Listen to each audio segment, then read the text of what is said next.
ಜಗತ್ತು ಕಾರ್ಮಿಕರನ್ನು ಬಂಡವಾಳದ ಬಹಳ ದೊಡ್ಡ ಒಂದು ಅಂಶ, ಪ್ರಧಾನ ಅಂಶ ಅಂತ ಹೇಳ್ತಾ ಇದ್ರು ಕೂಡ ಮೊಹಮ್ಮದ್ ರಫಿ ಮತ್ತು ಹರೀಶ್ ಆಳ್ವ ಭಾರತದ ಕಾರ್ಮಿಕರ ಸಮಸ್ಯೆಗಳ ಬಗ್ಗೆ ಮಾತಾಡ್ತಾರೆ.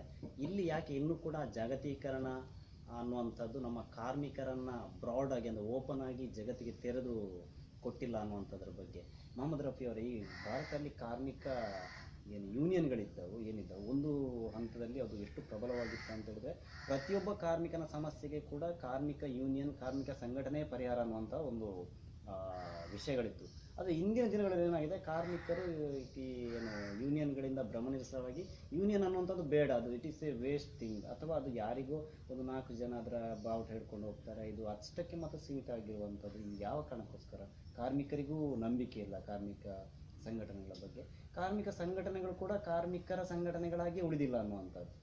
ಈಗ ಹಿಂದಿನ ಕಾಲದಲ್ಲಿ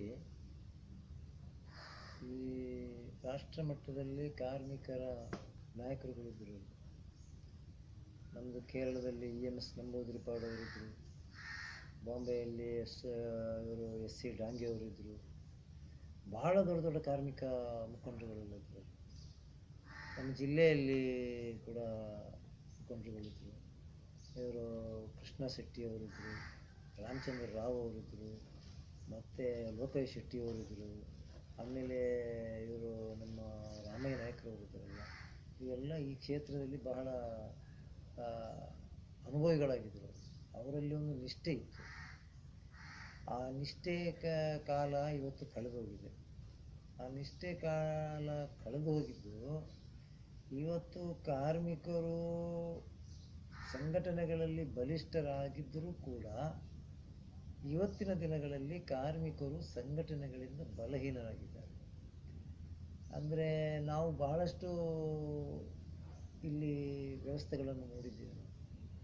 ಕಟ್ಟಡ ಕಾರ್ಮಿಕರು ಇರ್ಬೋದು, ಬೀಡಿ ಕಾರ್ಮಿಕರು ಇರ್ಬೋದು, ಬಸ್ಸು ಕಾರ್ಮಿಕರು ಇರ್ಬೋದು, ಕಾರ್ಖಾನೆಗಳಲ್ಲಿ ಕೆಲಸ ಮಾಡುವ ಕಾರ್ಮಿಕರು ಇರ್ಬೋದು, ಬೇಕಾದಷ್ಟು ಕಾರ್ಮಿಕರು ಕಾರ್ಮಿಕರಾಗಿಯೇ ಉಳಿದಿದ್ದಾರೆ ವಿನಃ ಕಾರ್ಮಿಕರ ಪರ ಹೋರಾಟ ಮಾಡುವ ನಾಯಕರುಗಳು ಬಹಳ ವಿರಳ ಆಗಿದ್ದಾರೆ.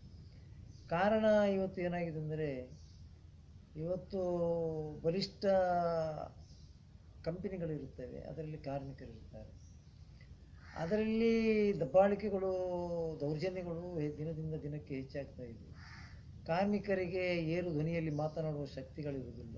ಕಾರಣ ಕಾರ್ಮಿಕ ನಾಯಕರುಗಳೇ ಈ ಸಂಸ್ಥೆಗಳ ಒಬ್ಬ ಆಳುವಾಗಿ ಕೆಲಸ ಮಾಡ್ತಾ ಇದ್ದಾರೆ, ಕಾರ್ಮಿಕರ ವಿರೋಧಿಗಳು.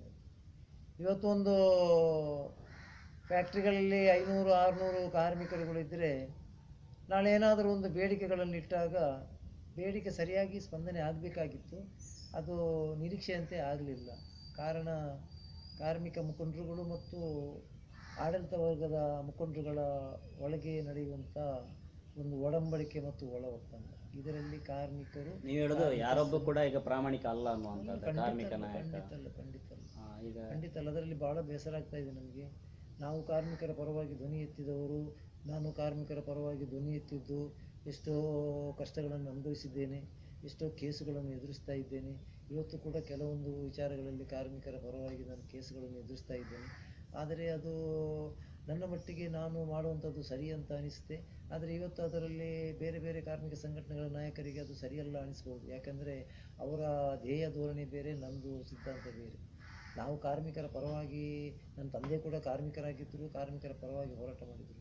ನಾನು ಕೂಡ ಕಾರ್ಮಿಕನಾಗಿ ಕೆಲಸ ಮಾಡಿದವನು. ನಾನು ಕಾರ್ಮಿಕರ ಪರವಾಗಿ ಕೊನೆ ತನಕ ಹೋರಾಟ ಮಾಡಬೇಕಂತ ಉದ್ದೇಶಗಳು ಇಟ್ಟುಕೊಂಡಿದ್ದೇನೆ. ಆ ಉದ್ದೇಶ ಖಂಡಿತವಾಗಿ ಈಡೇರುತ್ತೆ.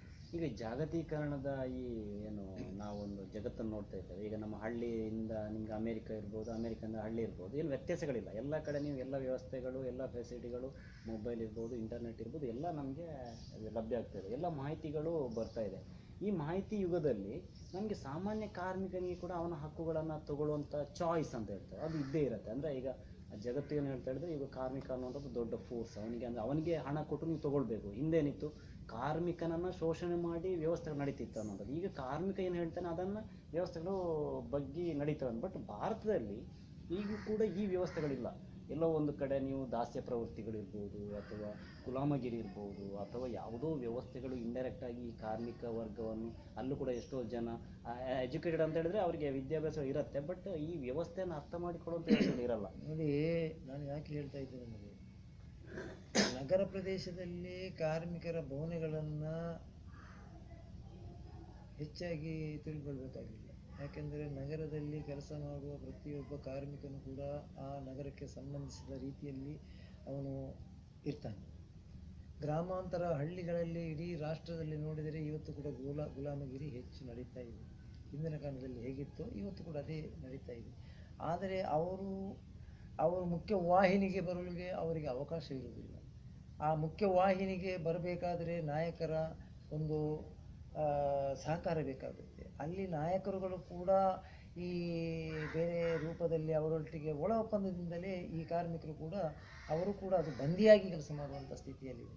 ಉದಾಹರಣೆಗೆ ನಾನು ಹೇಳಬೇಕಾದರೆ, ಇವತ್ತು ದಕ್ಷಿಣ ಕನ್ನಡ ಜಿಲ್ಲೆಯಲ್ಲಿ ಬೇಡಿ ಕಾರ್ಮಿಕರು ತನ್ನ ಗುಡಿ ಕೈಗಾರಿಕೆಯಾಗಿ ಪರಿವರ್ತನೆಗೊಂಡು ಗುಡಿಯಲ್ಲಿ ಮನೆಯಲ್ಲಿ ಕೆಲಸ ಮಾಡ್ತಾ ಇದ್ದಾರೆ. ಇವತ್ತು ನಾವು ಡೆಲ್ಲಿ ಮತ್ತು ಬೇರೆ ಪಶ್ಚಿಮ ಬಂಗಾಳದಲ್ಲಿ ನೋಡಿದರೆ, ಪಶ್ಚಿಮ ಬಂಗಾಳದಲ್ಲಿ ಒಂದು ಬೀಡಿ ಇದೆ. ಆ ಬೀಡಿ ಕಾರ್ಮಿಕರು ಬೆಳಿಗ್ಗೆ 8 ಗಂಟೆ ಹೋದರೆ ಸಂಜೆ 5 ಗಂಟೆವರೆಗೆ ಬರಬೇಕು. ಅದು ಸಾಧಾರಣ ಒಂದು 200-300 ಎಕರೆಯಲ್ಲಿ ಒಂದು ಕಾಂಪೌಂಡು, ದೊಡ್ಡ ಕಾಂಪೌಂಡ್ ಹಾಕಿ ಅಲ್ಲಿ ಬೇಡಿ ಕೆಲಸ ಮಾಡ್ತಾ ಇದ್ದಾರೆ. ಅಲ್ಲಿ ಎಷ್ಟು ಮಜೂರಿ ಕೊಡ್ತಾ ಇದ್ದಾರೆ? 65 ರೂಪಾಯಿ 70 ರೂಪಾಯಿ ಒಳಗೆ ಮಜೂರಿ ಇದೆ. ಇಲ್ಲಿಯೇ ಎಷ್ಟಿದೆ ನಮ್ಮದ್ರಲ್ಲಿ? ಮೂಲ ವೇತನವನ್ನು ಈಗ ಸರ್ಕಾರ ಏನು ನಿಗದಿ ಮಾಡ್ತದೆ, 170, 150, 100, 200 ಅಂತ ಮಾಡುತ್ತೆ. ಒಬ್ಬ ಕೂಲಿ ಕಾರ್ಮಿಕ ಈಗ ನಮ್ಮಲ್ಲಿ ಕೂಡ 500 ರೂಪಾಯಿ ಕೇಳ್ತಾನೆ. ಈಗ ನೀವು ಅಲ್ಲಿ ವ್ಯತ್ಯಾಸಗಳು ಅಂದರೆ ವ್ಯವಸ್ಥೆ ಮಾಡಿದಾಗ ಏನಾಗುತ್ತೆ, ವ್ಯವಸ್ಥೆ ನಿಮ್ಮನ್ನು ಇದು ಮಾಡುತ್ತೆ. ಈಗ ನೀವು 150ಕ್ಕೆ ದುಡಿ, ಆ ವ್ಯವಸ್ಥೆಗೆ ನಿಮ್ಮನ್ನು ಕಟ್ಟು ಹಾಕುವಂಥ ವ್ಯವಸ್ಥೆ. ನೋಡಿ, ಈಗ ಏನಾಗಿದೆ ಅಂದರೆ, ಸರ್ಕಾರದಲ್ಲಿ ಕೆಲಸ ಮಾಡುವ ಸರ್ಕಾರಿ ನೌಕರರಿಗೆ ವಿಶೇಷವಾಗಿರ್ತಕ್ಕಂಥ ಸವಲತ್ತುಗಳಿವೆ. ಅದೇ ಖಾಸಗೀಕರಣದಲ್ಲಿರ್ತಕ್ಕಂಥ ಕಾರ್ಮಿಕರಿಗೆ ಕೂಡ ಕಾನೂನು ಮಾತ್ರ ಅದೇ ಆಗಿದ್ದರೆ ಕೊಡುವುದರಲ್ಲಿ ಮಾತ್ರ ಬಹಳ ಕಡಿಮೆ. ಕಾನೂನು ಅದೇ, ಅವರಿಗೆ ಎಲ್ಲ ರೀತಿಯ ಸವಲತ್ತುಗಳು. ಯಾವ ಸವಲತ್ತು ಕೂಡ ಖಾಸಗಿ ವ್ಯವಸ್ಥೆಯಲ್ಲಿ ಕೆಲಸ ಮಾಡೋ ಟೆಂಡರ್ 3,000ಕ್ಕೆ 4,000ಕ್ಕೆ 5,000ಕ್ಕೆ ದುಡಿತಾನೆ. ಅದೇ ಟೆಂಡರ್ ಸರ್ಕಾರಿ ವ್ಯವಸ್ಥೆಯಲ್ಲಿ ಕೆಲಸ ಮಾಡಿದಾಗ ಅವನಿಗೆ 15,000 20,000 ಪೆನ್ಷನ್ ಬರುತ್ತೆ. ಆನಂತರ ಅವನಿಗೆ ತುಟಿ ಭತ್ಯೆ ಹೆಚ್ಚಳ ಇದೆಲ್ಲ ಇರುತ್ತೆ. ಇವನಿಗೆ ಇದಿಲ್ಲ. ಈ ವ್ಯವಸ್ಥೆಯನ್ನು, ಈ ಅಸಮಾನತೆಯ ಒಂದು ವ್ಯವಸ್ಥೆಯನ್ನು ತೃಪ್ತಿ ಇವತ್ತು ಎಲ್ಲಿವರೆಗೆ ಇದೆ ಅಂದರೆ, 300 ರೂಪಾಯಿ 500 ರೂಪಾಯಿ ಕೆಲಸ ಮಾಡುವ ಕೂಲಿ ಕಾರ್ಮಿಕನಿಗೆ ಇದ್ದಷ್ಟು ತೃಪ್ತಿ ಈ ದೇಶದಲ್ಲಿ ಒಬ್ಬ ಬ್ಯಾಂಕ್ ಮ್ಯಾನೇಜರಿಗೆ ಕೂಡ ತೃಪ್ತಿ ಇಲ್ಲ. ಯಾಕೆಂದರೆ